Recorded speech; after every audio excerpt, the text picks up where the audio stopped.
All right, let's get right into it. We're going to deconstruct one of the most complex cities on Earth. But we're not talking about the tourist spots or the famous landmarks. No, we're looking at the machine itself, the architecture of power that makes London, London.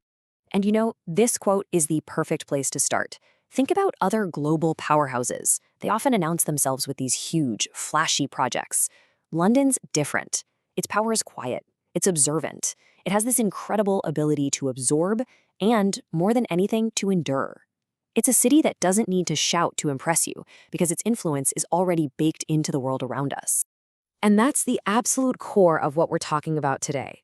Thinking of London as a machine, a deeply complex system with all these interconnected parts, history, money, culture, millions and millions of people, all operating in a framework that's been building on itself for centuries. So to understand that machine, you have to start with its foundation. And in London, the foundation is, quite literally, time itself. This isn't just a city with a past. It's a city built by its past. That distinction right there is so critical. A lot of modern megacities just exploded in a few decades. London's story is totally different. It's one of slow, steady, almost deliberate accumulation. It's all about layering, where every single era leaves its mark without totally wiping out what came before. And the crazy thing is, you can still see all these layers everywhere you look. The Romans laid down the first roads. And guess what? They still dictate traffic patterns today. The medieval era gave us the market centers that are still the heart of commerce. Then the industrial age brought the railways, the sprawl, and the imperial era funneled the wealth of the world into its banks. Every single one of these layers is still active, still part of the machine. And this comparison really gets to the heart of it. In a lot of newer cities, history is something you go visit, It's sealed off in a museum, preserved behind glass. In London, you're living inside it. History is embedded in the property lines, in the street names, in the legal system. The city literally builds around its past, and that past quietly shapes almost everything about modern life. Okay, so you've got this deep physical history. Now let's build on top of that with the human layers. And this is where the city's complexity just comes alive, creating this social fabric that's packed with incredible diversity and really deep contrasts. For hundreds of years, London has been this magnet. People have poured in from all over, from former colonies, from across Europe, from every single corner of the globe, all looking for refuge or opportunity or just a new beginning. And this has turned whole neighborhoods into these vibrant global intersections where countless languages and cultures just overlap.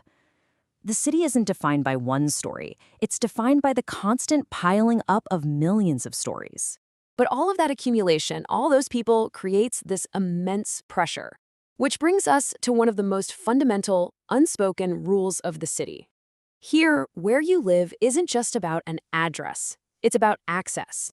It basically dictates your opportunities, your future, your entire life.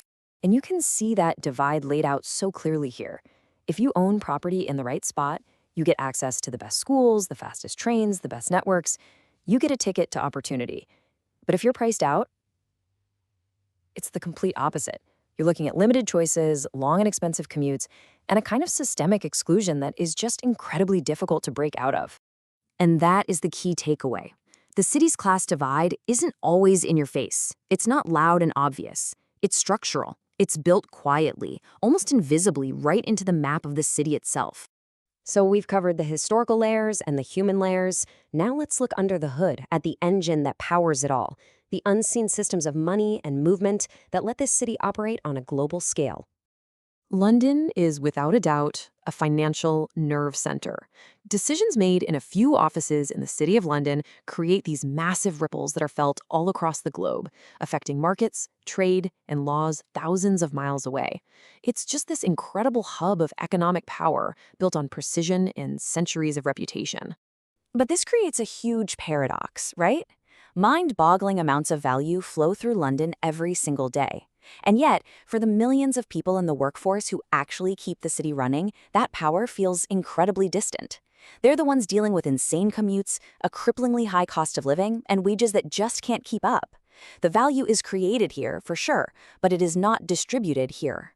So you have to ask yourself, how does a city with this much pressure and this much ancient infrastructure even work? Well, the secret isn't perfection. It's not even close. The secret is resilience. London's systems, especially its transport, aren't designed to be flawless. They're designed to recover incredibly fast when things inevitably go wrong. Just think about it this way. A signal fails on an old tube line. It happens all the time. Instantly, pressure ripples through the entire system. But then, almost just as instantly, the network adapts. Other lines, the buses, the roads, they all absorb the extra load. The system is definitely fragile, no doubt, but its ability to bounce back so quickly is its superpower. It's what allows millions of people to move through the city every single day. So let's recap. We have a city built on time, defined by contrast, and powered by resilience. Which brings us to our final and most important section. What does the future of London's power actually look like? First, you have to understand its cultural power.